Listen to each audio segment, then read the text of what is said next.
The sword. What is it?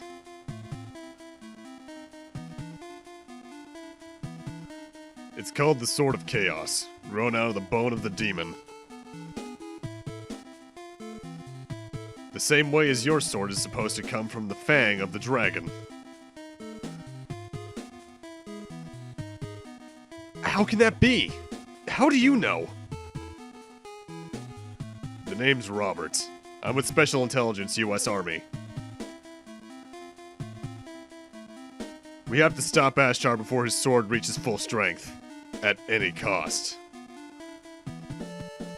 Hurry, Ryu. Hit Ashtar in the underground maze.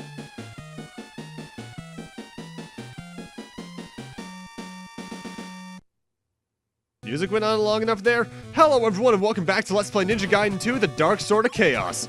And the last time we started off the game, and now we're in the Maze of Darkness, which... It's not very dark in here. In fact, it's quite the opposite given the fire in the background. Oh, that was close. It's around this point in the game, I can say, where Ninja Gaiden 2 starts to get a bit harder with its levels. It's around the same point as where Ninja Gaiden 1 got harder. I will say I think Ninja Gaiden 2 with its levels has a better difficulty curve than Ninja Gaiden 1. Because Ninja Gaiden 1, it was easy enough for the first two stages. Then for the next two stages, it made a pretty big jump. Then for the last two, it jumped like double that height in terms of difficulty. Ninja Gaiden 2 on the whole actually feels a lot more organic with its difficulty curve, with only like the last section of the last level being kind of a big jump in difficulty. And you know what? I'm kind of glad for that. Also, that's where the ninpo boost is in this stage. It's actually probably one of the most dickishly placed ones in the game, given its position over a bottomless pit like that. Platforming can be a bit precarious from here, and they're going to start spamming a lot more bats at you compared to the previous level, so be a bit more careful. Oh, Jesus. Now, something I haven't gone entirely over, really, in terms of talking about it, is the story for the game. And that's because, well, for the most part, like Ninja Gaiden 1, the plot is fairly spelled out for you. However, compared to Ninja Gaiden 1, I think Ninja Gaiden 2's writing actually took a hit. Because Ninja Gaiden 1, when you got down to it, was a B-movie revenge plot that got oddly demonic towards the end, as they all do, as we know.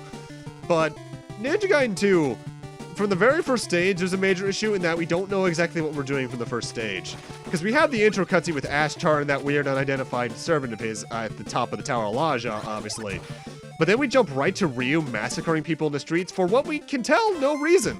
Because he doesn't know Irene's missing at that point. There's no reason mentioned for why he's going to the city in the first stage in the manual, so he's just murdering people for no reason, so that's kind of weird. And there's going to be more and more as we go through, especially towards the later third of the game, so we'll talk about that later. Anyway, now we're in this environment, which actually does have a gimmick to it. The waterfalls we're seeing on the floor act as conveyor belts. They do push or pull you, depending on where it's flowing.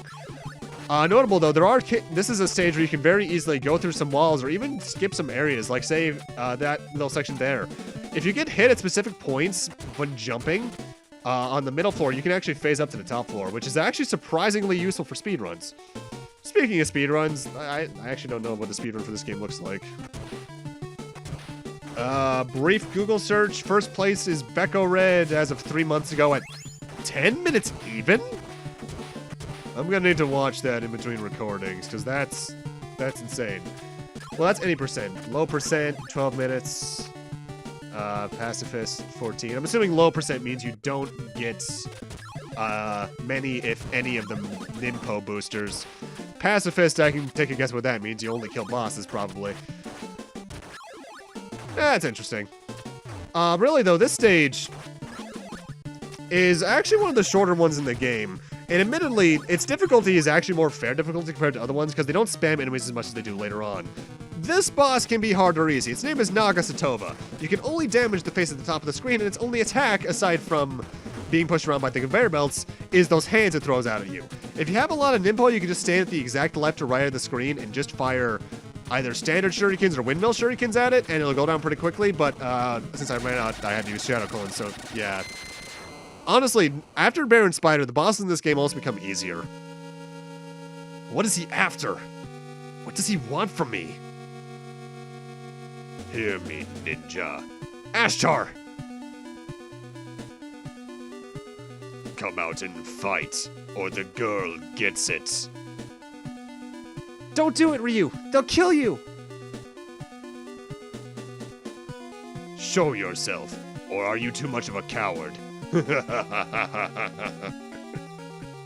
You fiend. Irene, I'll save you.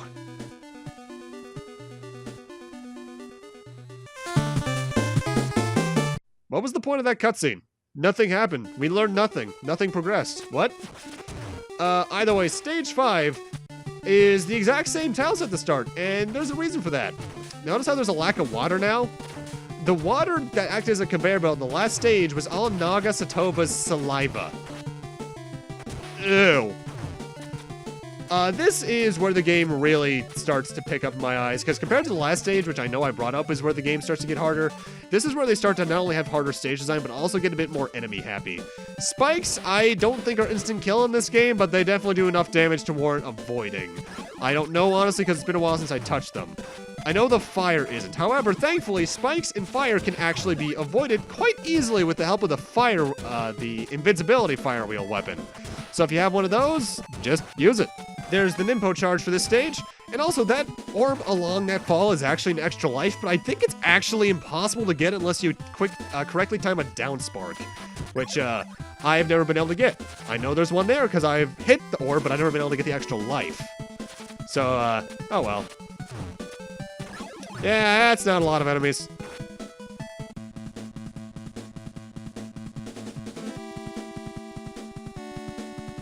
To the one who releases darkness with immortal blood, he shall receive the power of the almighty evil.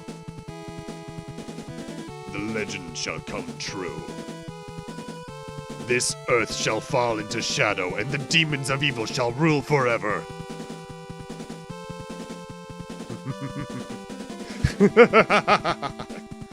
I'll get you, Ashtar.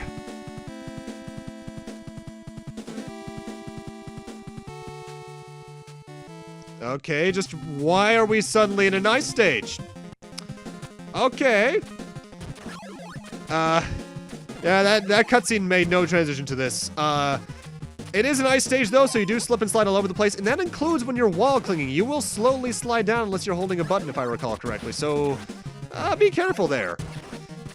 Overall, this isn't actually the hardest stage by a long shot when it comes to the gimmick, but it's still very...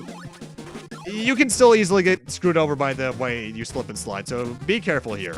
Make sure to take your time, and you should be fine. Although I love the way it looks, and I love this song. Mind you, I love this entire soundtrack. But, yeah, there's no reason as to why this level exists other than to get a nice level in. Which is weird, because Ninja Gaiden 1 actually had a very cool detail that people noticed at some point or another, where if you actually line up all the levels from where you get to the temple area onwards, and put it on, like, the big cutscene graphic, the maps will actually match up, which is cool. This game, though, I doubt you'd be able to do that with this, because where the hell would this be in that map? There is no reason for this to be here. I don't like it. This game's writing... It almost feels like, actually, that they made the stages and then made the plot around it, in a way. Which is a way to make a game, I suppose, but you need to keep in mind what's going on in either way. On either portion, rather. Also, we're going to want the down spark... No, actually, we want the fire wheel for what's coming up because it's just the better weapon of the ones we can get. Show yourself, Ashtar! At last, the foolish little ninja is ready to fight. Take the girl. Ryu! Irene! And take that! Ah! Ryu! Irene! Ryu!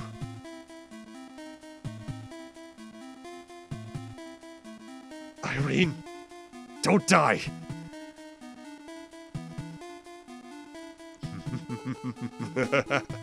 See how the Sword of Chaos trembles with delight.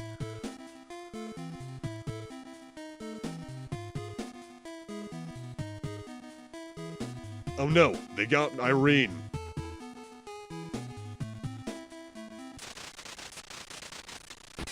Ugh. You bothersome swine. I'll deal with you later. Robert, take care of Irene. Ashtar? So your inner power is beginning to show itself, huh? But you know you can never touch me with a sword so filled with hatred. Fool!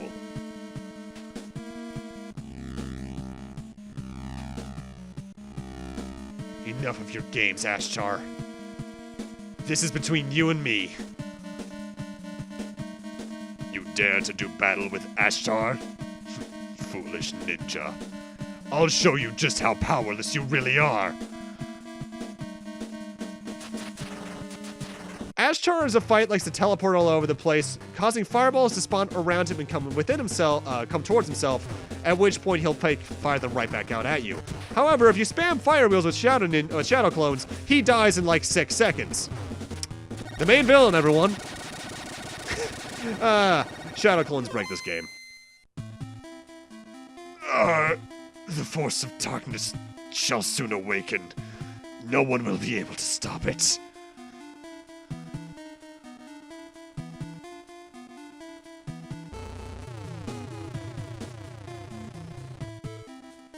Join forces, shadows of chaos. Swallow this world into eternal darkness.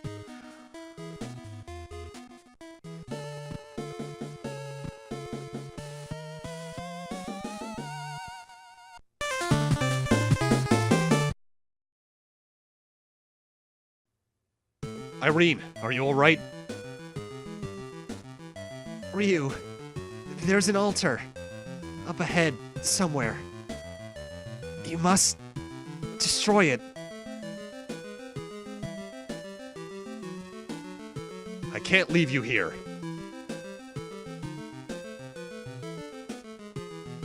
I'll be alright. You're the only one who can do it. The only one who can stop them. Go. Hurry. Alright. I'll go, Irene. But I'll come back for you as soon as I can. Hold on.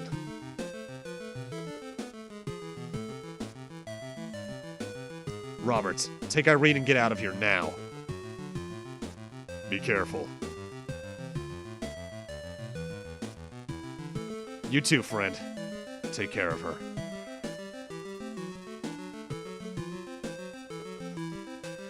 So you might be wondering why Irene's actually alive. Well, if you actually take a look at the sword when Ashtar stabbed her at the end of last stage, the blood only really covers the first 4 or so inches. So she wasn't impaled. She should still be bleeding out like nothing else, but this game's plot doesn't really care. And welcome to Stage 6, the shortest stage in the game without a doubt, next to maybe Stage 1. And honestly, it's not that dangerous. It likes to get a bit spam heavy with enemies around bottomless pits at times, but honestly, it's probably the easiest out of the latter half of the game. Also, I do a little fade transition there for a reason. That's where the ninpo charge is up there, but I've had to redo the stage after I already recorded it to get that, so at the start of the next stage, I'll have 90 ninpo again, but for the rest of the stage, I'm still at 80. That's because I entirely forgot to get it. That's on me, but thankfully I was still able to show you where it is. So make sure you get that fire wheel and actually get that ninpo charge.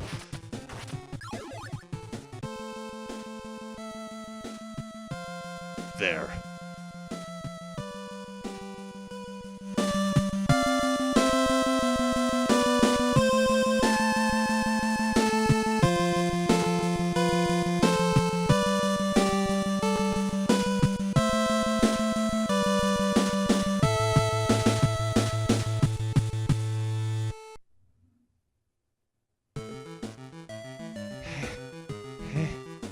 You alright?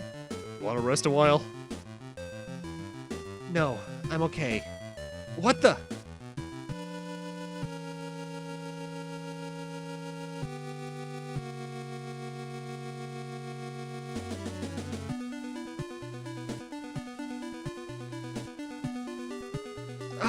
Oh no, you're... Who the heck?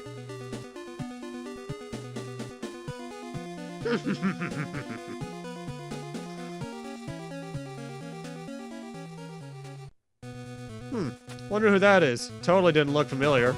I guess we'll find out. This latter half of the stage, and I do mean latter half, this stage is actually technically 2 areas long. Most are. Is just a straight shot. There's actually no bottomless pits aside from maybe 1 from here on. And it's mostly just a sub-weapon stash. I actually recommend grabbing the flame wheel here and just moving along until around now. And at this point, grabbing the down spark from right there and keeping it. Hopefully you'll have more ninpo than I do, but I don't really have a way around that. Boss for stage 6 is the Kelberos again. Okay. Like in Ninja Gaiden 1, you can only damage one of them. It's the one jumping towards you, and spamming down spark really takes it down a peg. With both shadow clones at least. And then just attack it, and you're good.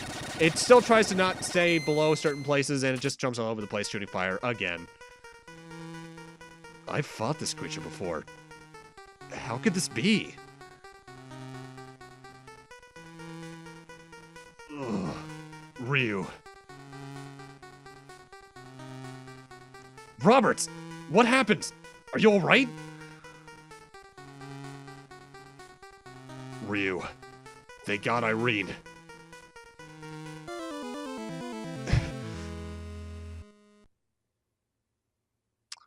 Shocking. Either way, with that, I'm going to need to end this off here. Thank you guys for watching, and in part 3 of Ninja Gaiden 2, we're heading right into the climax. See you guys then.